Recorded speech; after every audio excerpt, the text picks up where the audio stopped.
What if everything you thought you knew about one of America's most notorious hate crimes was only the beginning? In 1998, the brutal murder of Matthew Shepard didn't just shock the nation. Join us as we explore a story that reshaped the landscape of LGBTQ+ rights, hate crime legislation, and changed the course of history. This tragedy wasn't just a moment of grief. It was a pivotal event that challenged societal norms, inspired legal reforms, and fueled a quest for justice and equality. But beyond the headlines, there's a web of hidden truths, complex relationships, and unanswered questions that have been buried for too long. Was Matthew Shepard's death solely a hate crime because he was gay? Or is there something more, a deeper, more complex narrative waiting to be uncovered? Stick around, because this is the story that challenges everything we thought we knew. There are some stories that never fade, stories of hate crimes so brutal they haunt us to this day. One such story is the tragic case of Matthew Shepard, a young gay student who was savagely beaten and left for dead, tied to a fence in the cold, unforgiving Wyoming prairie. When Matthew's parents, Mr. and Mrs. Shepard, arrived at the hospital, their hearts shattered. Their son was barely recognizable, his body battered and broken.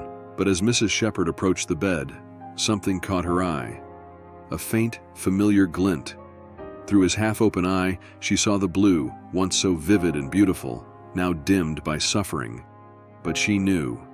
This was her son, Matthew. Matthew lay in a coma. His fingers and toes were curled in a comatose position already, his life hanging by a thread, sustained only by the tubes and machines around him. The doctors had fought to save him, but the damage was irreversible.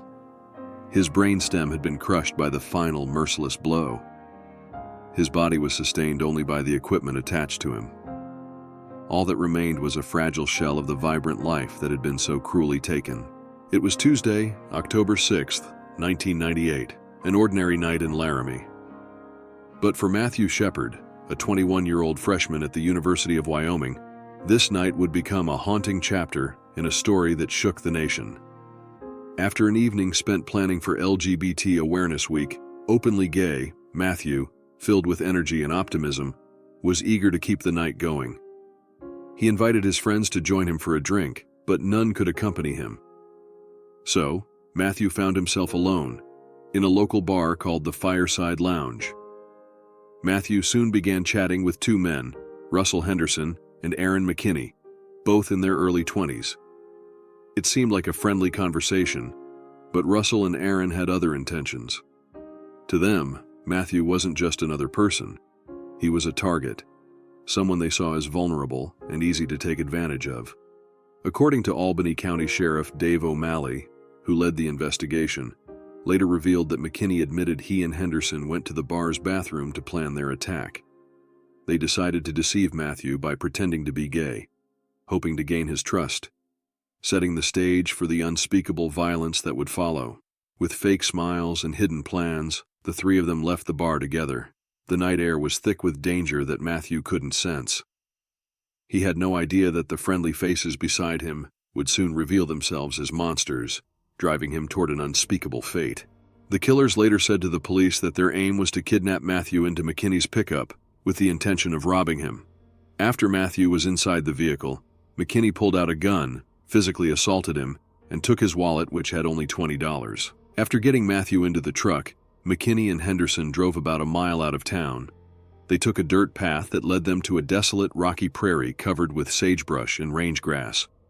Once there, Henderson used a clothesline to tie Matthew to a log fence. Then, in a horrifying turn of events, McKinney started beating Matthew viciously with the butt of a large Smith & Wesson revolver. According to Sheriff Dave O'Malley, Matthew was hit in the head and face 19 to 21 times. The injuries were so severe that O'Malley compared them to the damage seen in high-speed car crashes, where the skull is violently compressed. After the brutal attack, McKinney and Henderson stole Matthew's patent leather shoes and left him tied to the fence, exposed and with no intention of coming back. Matthew was left tied to the fence for 18 hours in the freezing cold, barely clinging to life. The following evening, a teenager riding his mountain bike nearby fell and noticed what he first thought was a scarecrow or Halloween decoration. As he got closer, he realized it was a person. Policewoman Reggie Flutie was the first to arrive at the scene. Standing there later, she recalled finding Matthew lying on his back, his arms bound behind him. His breathing was shallow and sporadic, and his small, frail stature made him look far younger than his 21 years. It was a sight that would forever haunt everyone involved, a stark reminder of the brutality Matthew suffered. Reggie fought desperately to open his mouth to clear his airway, but his jaw was clenched shut. She spoke softly to him, calling him baby boy and kiddo, urging him to hold on and keep fighting, desperately trying to offer him some comfort and hope. Matthew's parents, Judy and Dennis Shepard, flew in from Saudi Arabia, where Dennis worked as an oil rig inspector. They rushed to the hospital in Colorado, hoping to see their son recover, but Matthew never regained consciousness. He died 5 days after the attack. The brutality of his murder, compared by some to the cruel practice of nailing a dead coyote to a fence to scare away others, sparked a wave of national outrage. Just 2 days after Matthew's death, a flood of grief-stricken politicians and celebrities gathered on the steps of the U.S. Capitol for a massive vigil, their tears mingling with the silent cries of thousands of mourners. President Bill Clinton condemned the attackers, denouncing them for their deep-seated hatred and fear, a sentiment that resonated across the nation. In Matthew's memory, candlelit vigils erupted across the country, each flickering flame a beacon of mourning and hope. His death marked a seismic shift in America's collective consciousness, especially for millennials. It shattered a veil of innocence, awakening the country to the urgent need for change. The tragedy ignited a nationwide reckoning with how hate, violence, and the rights of the LGBTQ+ community were addressed, signaling a crucial turning point in the fight for equality and justice. The two men who brutally murdered Matthew Shepard, Russell Henderson, and Aaron McKinney, were sentenced to life in prison without the possibility of parole. At the time of the crime, Wyoming did not have hate crime laws, so they were not charged with a hate crime. Over the years, Russell Henderson has shown remorse, acknowledging his regret and suggesting that Aaron McKinney had a significant influence on him. He has tried to come to terms with the magnitude of his actions. Aaron McKinney's statements have been more varied. Although he has expressed some regret, his remarks often reveal a limited grasp of the full impact of his crime. McKinney has claimed that his actions were driven by factors like drug use and personal issues, not just homophobia. However, no amount of remorse or apology can bring Matthew back or undo the harm done. After extensive discussions in Congress, President Obama signed the Matthew Shepard Act into law in 2009. This landmark legislation represents a significant advancement in civil rights, offering a more comprehensive approach to addressing and preventing hate crimes across the United States. Named in honor of Matthew Shepard and James Byrd Jr., an African-American man who was also murdered in a hate crime the same year as Matthew, the act addressed the urgent need for expanded protections. Their tragic stories highlighted just how crucial it was to strengthen our response to hate-fueled violence. Stay with us, as this story reveals truths that challenge all your assumptions. The story didn't end with Matthew Shepard's death.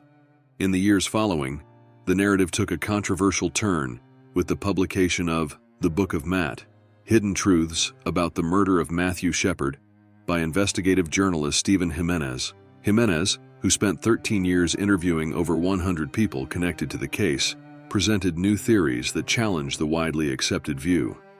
According to his book, the murder wasn't solely a hate crime, as many believed, but was also deeply intertwined with crystal meth, which was prevalent in Denver at the time. His provocative claims sparked significant controversy and anger, reigniting debates about the true motivations behind Matthew's tragic death. Following the release of The Book of Matt, the reaction was intense and divisive. Jimenez faced severe backlash. His book readings were boycotted, and he was labeled a revisionist, an inflammatory term often associated with denial of historical atrocities, and even accused of homophobia. The Advocate, a leading LGBT magazine, criticized the book with an article titled, "Why I'm Not Reading the Trutherism About Matt Shepard," dismissing Jimenez's claims as unfounded. Jimenez's research presented a different narrative. He suggested that Matthew Shepard was involved in drug use and dealing, and had risky sexual encounters, including some with Aaron McKinney, one of his murderers. He also uncovered that Matthew was HIV positive at the time of his death. This provocative perspective fueled significant debate and controversy, challenging the widely accepted story of Matthew's murder. Matthew's story is more complicated than most people know. In court, they never talked about his drug use or the fact that he knew one of his killers before the attack. There were also rumors that his killers believed Matthew had access to a $10,000 shipment of crystal meth, which they wanted to steal. Matthew came from a well-off family and grew up in Casper, Wyoming. He was a small guy, just 5 feet 2 inches, with blonde hair and braces, which made him seem vulnerable and innocent. After his junior year of high school, Matthew moved with his family to Saudi Arabia. Because there weren't any American schools there, he went to the American school in Switzerland. By the time he started at Laramie University, where he was studying political science, he spoke 3 languages and dreamed of becoming a human rights advocate. But somewhere along the way, Matthew's life took a dramatic turn. From being a top student, he fell into the grip of drug addiction and turned to prostitution, placing himself in dangerous situations. He also battled deep depression, which might have been triggered by a brutal gang assault he suffered during a vacation in Morocco. This side of Matthew's story is often hidden, overshadowed by the fact that he became a powerful symbol for the gay rights movement in America. After brutally attacking Matthew and leaving him tied to a fence, McKinney and Henderson drove towards Matthew's house, possibly hunting for drugs to steal. On the way, they got into a violent confrontation with 2 young men, using the same gun they had used on Matthew. When police caught up with them, they found the truck, the gun, and Matthew's belongings. Some people, including retired police officer Flint Waters, believe that McKinney wasn't just motivated by hatred. He had been involved in sexual acts with men before, suggesting his motives might have been more complex. Now, despite McKinney never admitting to knowing Matthew, Jimenez found multiple sources who said they had seen the 2 together. Kathleen Johnson, a former Laramie store owner, knew both Matthew and his killers and mentioned that Henderson, another one of the killers, often hung out with gay people. The police didn't look into the killer's connections with the local gay community.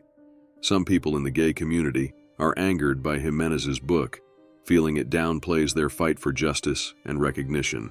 However, others believe that shedding light on Matthew's entire story, including his battles with drug addiction and exploitation, could offer valuable insights and support to vulnerable young men facing similar struggles.